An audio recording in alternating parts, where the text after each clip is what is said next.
Assalamualaikum warahmatullahi wabarakatuh. Perkenalkan, saya Nanda Tegar Setiawan dari program studi pendidikan guru sekolah dasar. Di sini saya akan mengerjakan ujian akhir semester pendidikan kewarganegaraan. Di sini saya akan membuat video kreatif edukatif yang berjudul Toleransi dan Keadilan Sosial di Masyarakat Multikultural.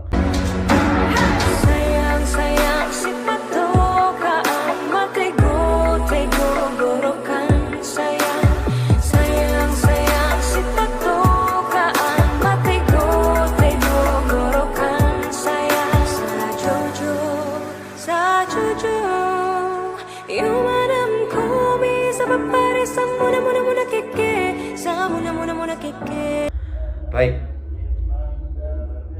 Indonesia adalah rumah bagi lebih dari 270 juta penduduk, ribuan pulau, ratusan suku, bangsa, ratusan bahasa daerah, serta beragam agama dan kepercayaan hidup berdampingan di satu wilayah yang sama. Keberagaman ini sering disebut sebagai kekayaan bangsa. Namun, di saat yang sama, keberagaman juga menyimpan potensi konflik. Contoh konflik-konfliknya ada yakni kasus intoleransi beragama, praktik diskriminasi sosial, konflik horizontal berbasis identitas, ketimpangan keadilan sosial. Jadi pertanyaan saya yakni bagaimana kita menjaga persatuan di tengah perbedaan?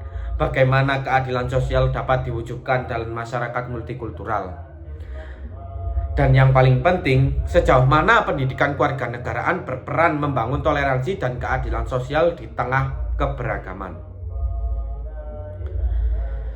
Masyarakat multikultural adalah masyarakat yang terdiri dari berbagai latar belakang suku, agama, ras, budaya, bahasa, status sosial ekonomi. Dalam konteks Indonesia, multikulturalisme pilihan melainkan keniscayaan sejarah. Namun, perbedaan ini tidak otomatis melahirkan harmoni. Tanpa kesadaran dan nilai kebersamaan, keberagaman justru dapat berubah menjadi kecurigaan, stereotip, eksklusivisme, konflik sosial. Disinilah toleransi menjadi kunci utama.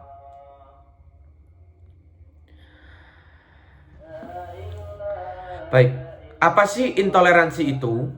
Intoleransi adalah sikap tidak mau menerima perbedaan.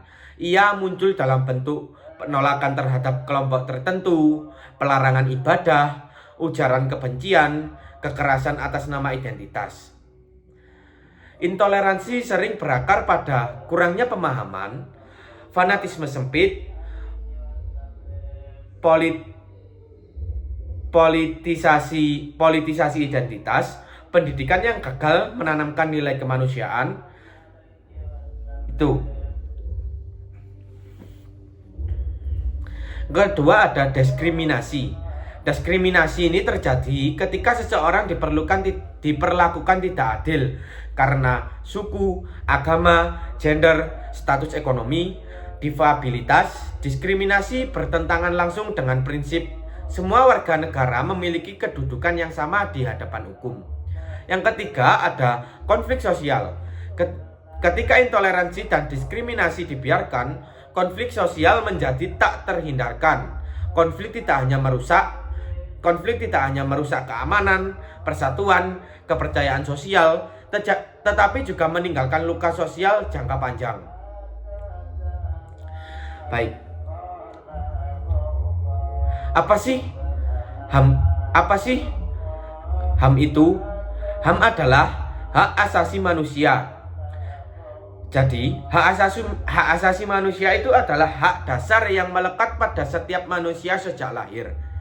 HAM tidak bergantung pada mayoritas atau minoritas, kekuasaan atau status, identitas atau latar belakang.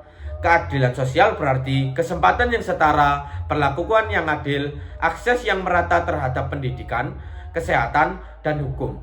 Dalam masyarakat multikultural, keadilan sosial menjadi fondasi persatuan ketidakadilan adalah dalam masyarakat multikultural, keadilan sosial menjadi fondasi persatuan.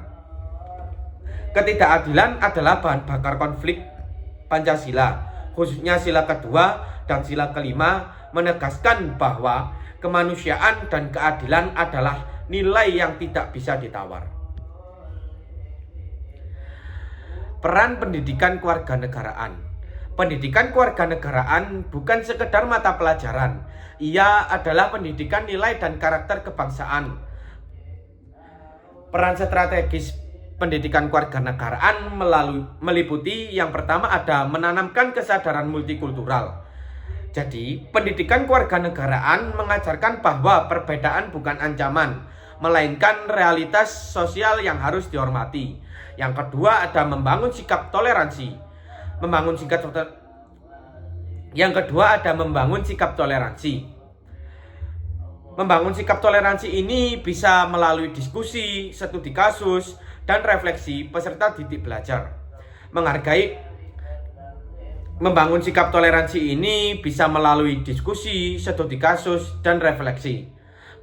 Peserta didik belajar menghargai pendapat berbeda, menyelesaikan konflik secara damai, dan menolak kekerasan dan diskriminasi. Dan yang ketiga ada pendidikan HAM dan demokrasi. PKN pendidikan kewarganegaraan membentuk warga yang Pendidikan kewarganegaraan membentuk warga negara yang melek hak dan kewajiban, kritis terhadap ketidakadilan, berani bersuara secara bertanggung jawab. Yang keempat ada membentuk warga negara global. Di era globalisasi ini, pendidikan kewarganegaraan menghubungkan nilai nasional dengan isu HAM global, perdamaian dunia, keadilan sosial internasional. Yang selanjutnya ada relevansi nasional dan global. Indonesia sering disebut sebagai laboratorium hidup multikulturalisme dunia. Apa yang berhasil di Indonesia? Yang pertama ada gotong royong, musyawarah, toleransi antar umat beragama. Dan apa yang gagal di Indonesia? Yang gagal di Indonesia ada intoleransi, ketimpangan, politik, identitas. Semua itu adalah cerminan tantangan global.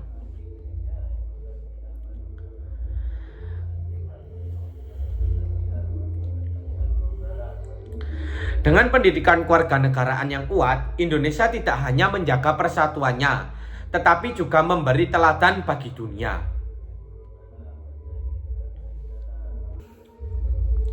Baik, yang selanjutnya ada dimensi sosiologis toleransi. Toleransi tidak lahir begitu saja. Ia dibentuk melalui proses sosial yang panjang. Dalam perspektif sosiologi, toleransi dipengaruhi oleh pola interaksi sosial, struktur kekuasaan, pendidikan dan lingkungan, media dan narasi publik. Masyarakat yang jarang berinteraksi lintas kelompok cenderung lebih mudah curiga.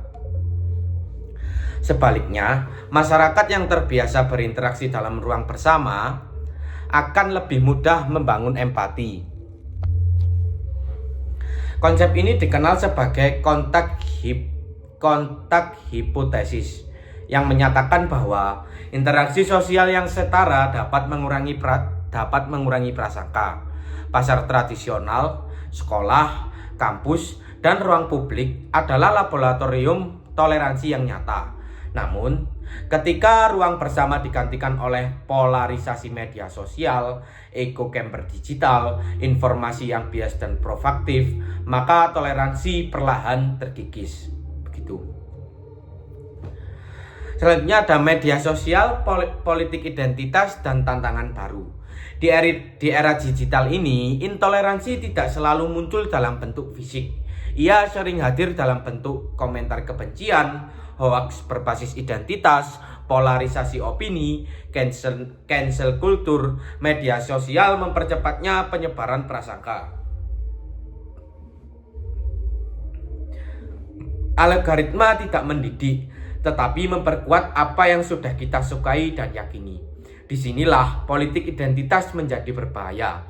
Identitas digunakan bukan untuk memperkaya demokrasi, melainkan untuk memecah belah, mencari musuh bersama, meraih kekuasaan. Pendidikan kewarganegaraan memiliki tantangan baru, yakni mengajarkan literasi digital, etika bermedia, dan tanggung jawab warga digital.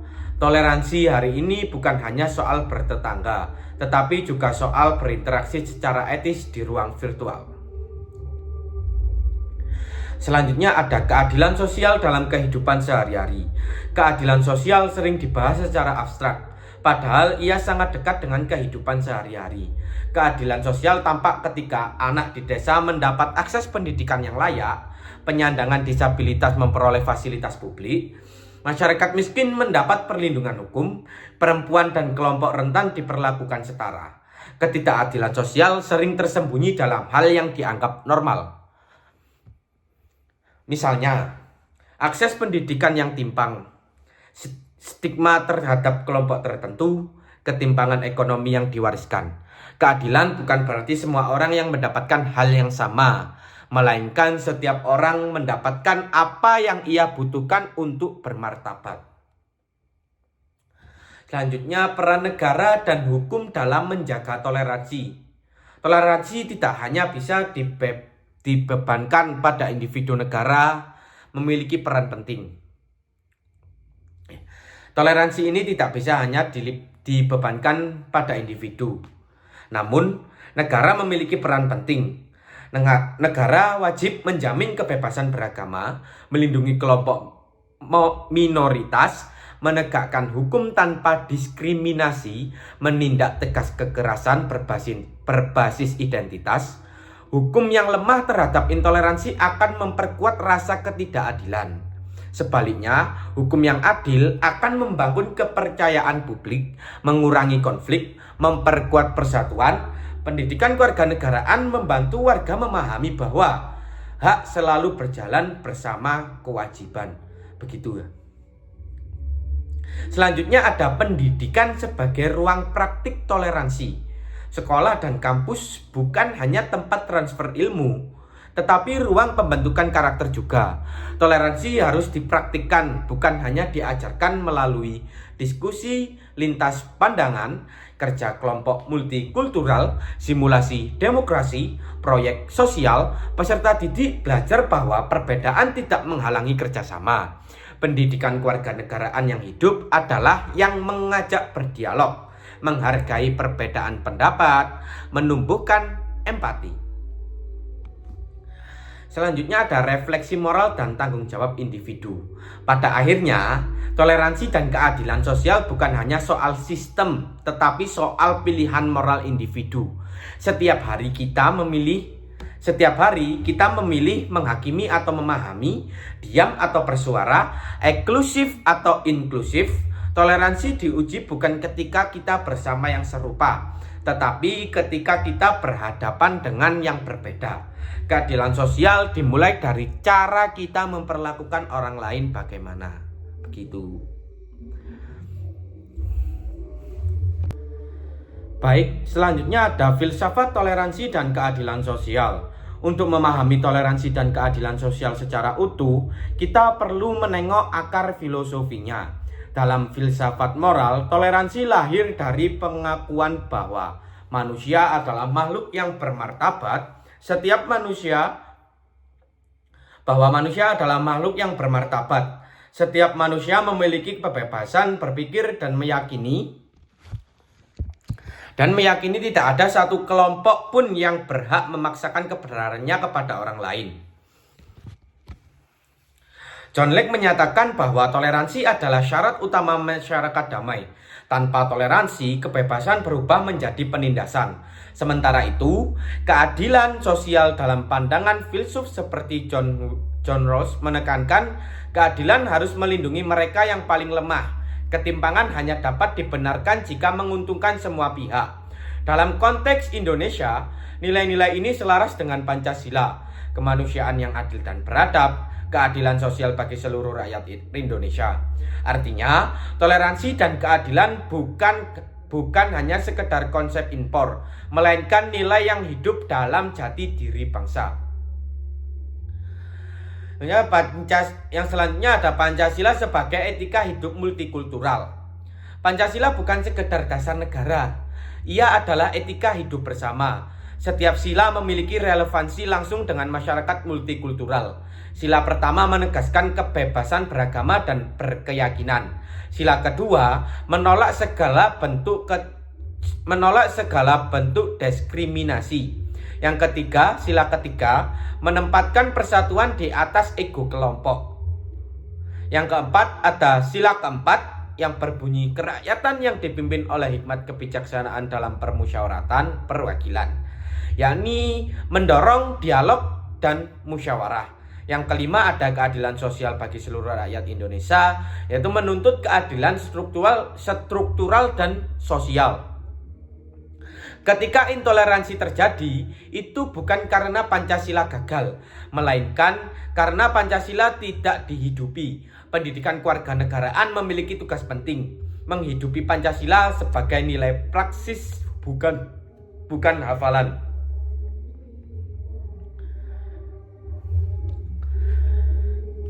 Yang selanjutnya, saya akan membahas studi kasus sosial, belajar dari konflik. Konflik sosial tidak muncul tiba-tiba.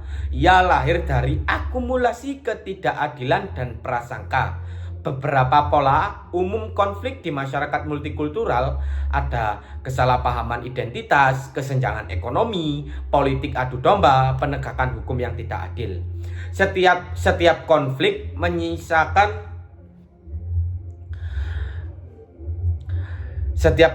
menyisakan luka sosial, trauma, ketidakpercayaan, dan segregasi.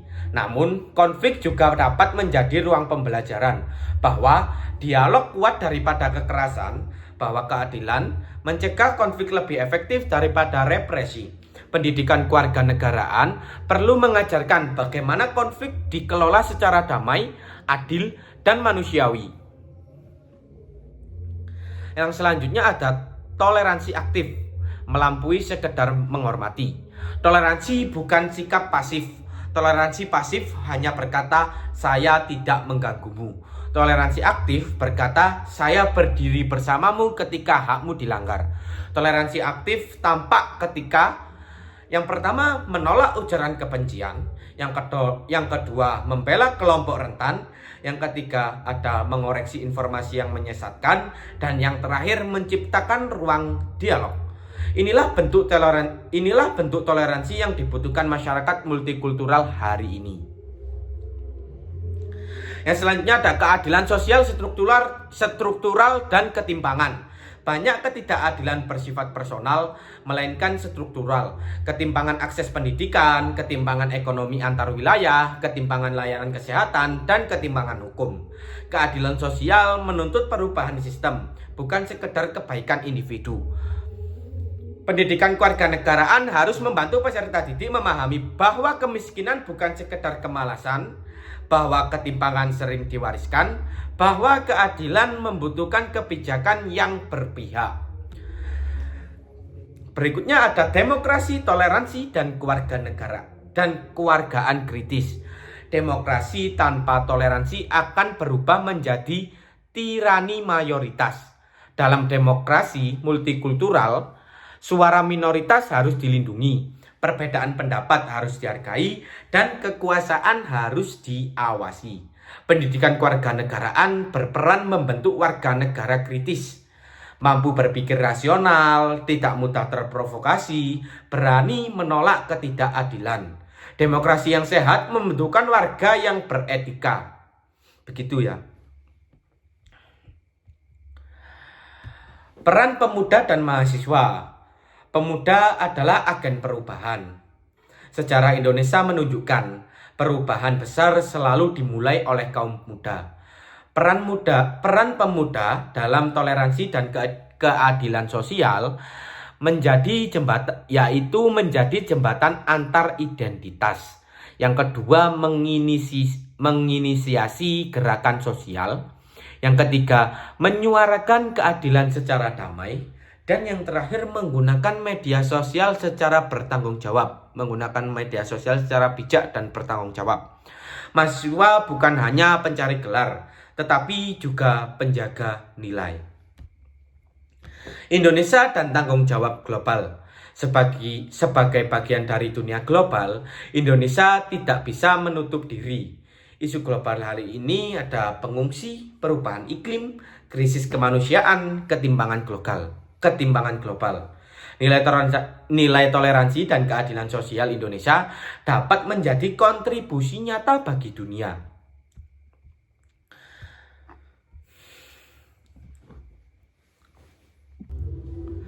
Baik, yang selanjutnya ada toleransi dalam konteks budaya lokal Indonesia. Toleransi di Indonesia tidak lahir dari ruang kosong. Ia tumbuh dari nilai-nilai budaya lokal yang telah hidup jauh sebelum negara ini berdiri. Di berbagai daerah kita mengenal nilai gotong royong, musyawarah, saling menghormati antar tetangga, adat sebagai perekat sosial. Dalam banyak masyarakat adat, perbedaan keyakinan dan latar belakang bukan sumber konflik, melainkan bagian dari kehidupan bersama. Namun, modernisasi dan urbanisasi sering mengikis nilai-nilai ini. Ketika masyarakat tercerabut dari akar budayanya, toleransi digantikan oleh individualisme dan ego kelompok. Pendidikan kewarganegaraan memiliki tugas untuk menghubungkan kembali nilai lokal dan nilai nasional dan global. Yang berikutnya ada agama, iman, dan toleransi dalam ruang publik. Agama sering menjadi kekuatan moral yang besar, namun ia juga dapat disalahgunakan. Agama sejatinya mengajarkan kasih sayang, keadilan, penghormatan terhadap sesama manusia. Intoleransi atas nama agama bukanlah ajaran agama, melainkan distorsi pemahaman. Dalam masyarakat multikultural, tantangannya adalah bagaimana iman dijalankan secara personal, namun tetap menghormati ruang publik yang plural. Pendidikan kewarganegaraan berperan menjaga keseimbangan, kebebasan beragama, dan penghormatan terhadap keberagaman keyakinan. Selanjutnya ada minoritas, mayoritas, dan tantangan keadilan.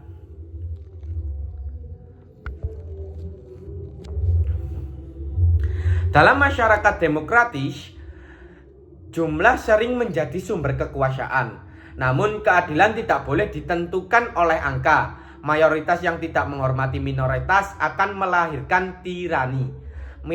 Minoritas yang tidak dilindungi akan kehilangan rasa aman dan kepercayaan pada negara. Keadilan sosial menuntut perlindungan hukum yang setara, kesempatan yang adil, pengakuan martabat manusia. Pendidikan kewarganegaraan menanamkan prinsip penting, yakni hak minoritas adalah ukuran kedewasaan demokrasi. Kekerasan simbolik dan diskriminasi tersamar. Tidak semua kekerasan berbentuk fisik.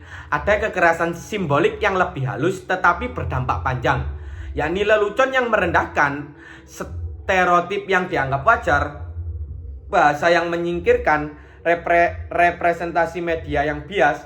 Diskriminasi tersamar sering tidak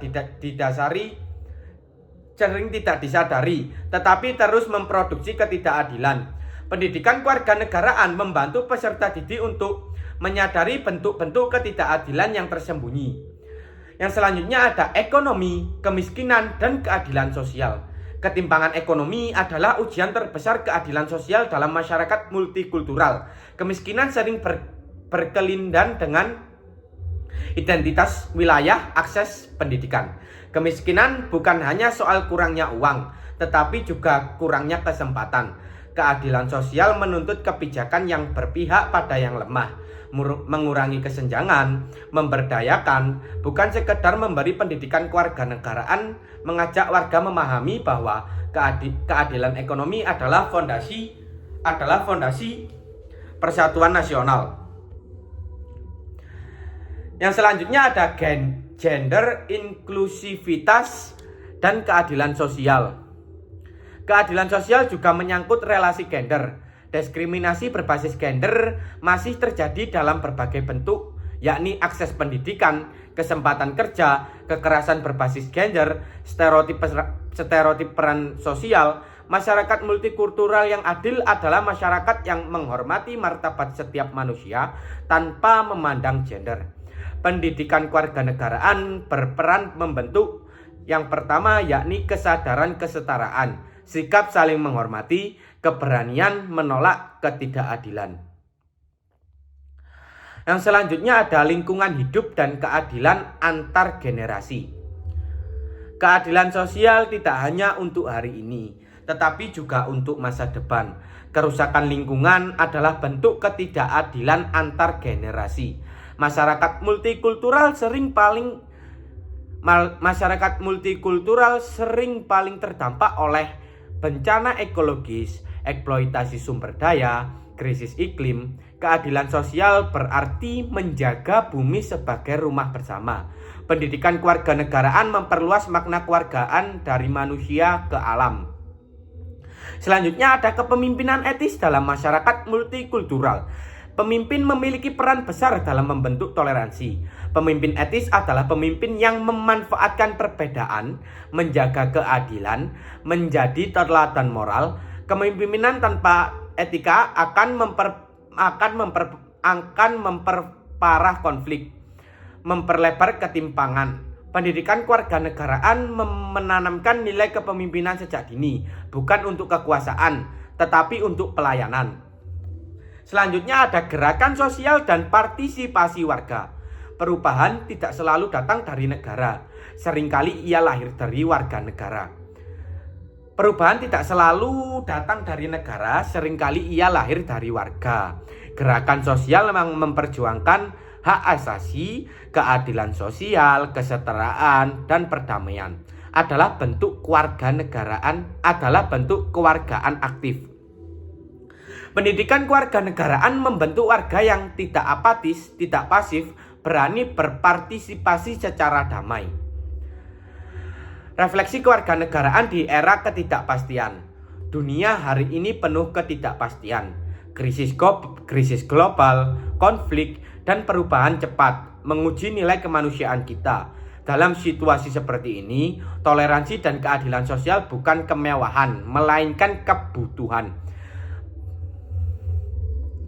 Pertanyaannya bukan lagi apakah toleransi penting, tetapi apakah kita mampu menjaganya. Baik, yang selanjutnya ada toleransi dalam kehidupan sehari-hari, dari teori ke praktik. Seringkali toleransi terdengar indah dalam konsep, namun terasa sulit dalam praktik. Dalam kehidupan sehari-hari, toleransi diuji bukan oleh perbedaan yang jauh, melainkan oleh perbedaan yang paling dekat dengan kita.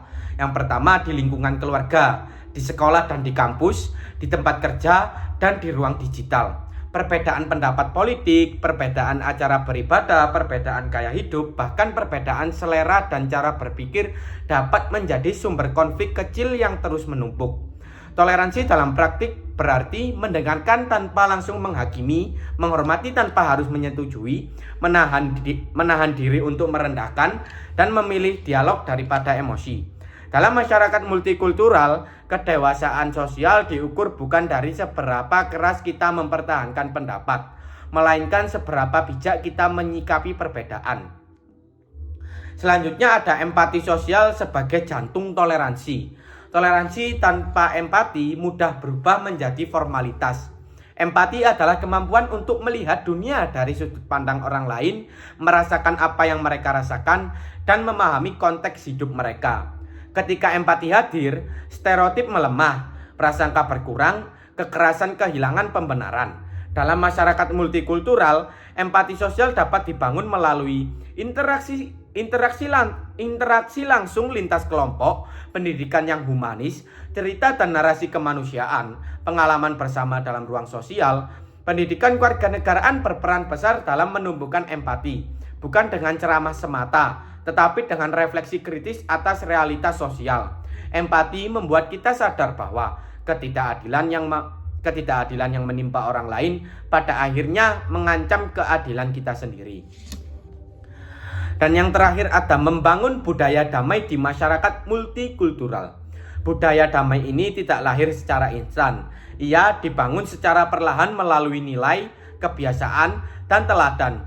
Budaya damai ditandai oleh penyelesaian konflik secara dialogis, penolakan terhadap kekerasan, penghargaan terhadap martabat manusia, kepercayaan sosial yang kuat. Dalam masyarakat multikultural, budaya damai hanya dapat bertahan jika keadilan ditegakkan, hukum dipercaya, ruang dialog dibuka, kelompok rentan dilindungi, pendidikan kewarganegaraan yang menyiapkan warga negara bukan untuk menghindari konflik, tetapi untuk mengelola konflik secara bermartabat. Karena konflik adalah bagian dari kehidupan bersama. Namun kekerasan adalah pilihan yang bisa dicegah. Refleksi mendalam. Setiap orang memiliki posisi dalam masyarakat. Dan setiap posisi membawa tanggung jawab moral. Kita bisa memilih menjadi penonton yang diam, pengkritik yang sinis, atau bagian dari solusi. Menjadi bagian solusi tidak selalu berarti tindakan besar. Kadang ia hadir dalam sikap adil, ucapan yang menenangkan, keberanian menolak kebencian, kesediaan berdialog. Masyarakat multikultural yang adil tidak membutuhkan manusia yang sempurna, melainkan manusia yang mau belajar, mengoreksi diri, dan bertumbuh bersama. Indonesia berdiri di atas keberagaman. Keberagaman ini adalah anugerah sekaligus tanggung jawab. Toleransi bukan kelemahan, melainkan kekuatan moral.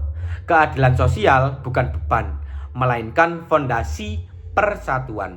Pendidikan kewarganegaraan mengingatkan kita bahwa menjadi warga negara bukan hanya soal hak, tetapi soal kepedulian, empati, dan tanggung jawab. Jika toleransi dirawat, jika keadilan ditegakkan, maka perbedaan tidak akan memecah kita. Ia justru akan memperkaya dan menguatkan Indonesia sebagai rumah bersama. Dan kini, setelah seluruh refleksi ini, pertanyaan sederhana namun mendalam, apakah kita tidak hanya hidup berdampingan, tetapi sungguh-sungguh hidup bersama dalam toleransi dan keadilan?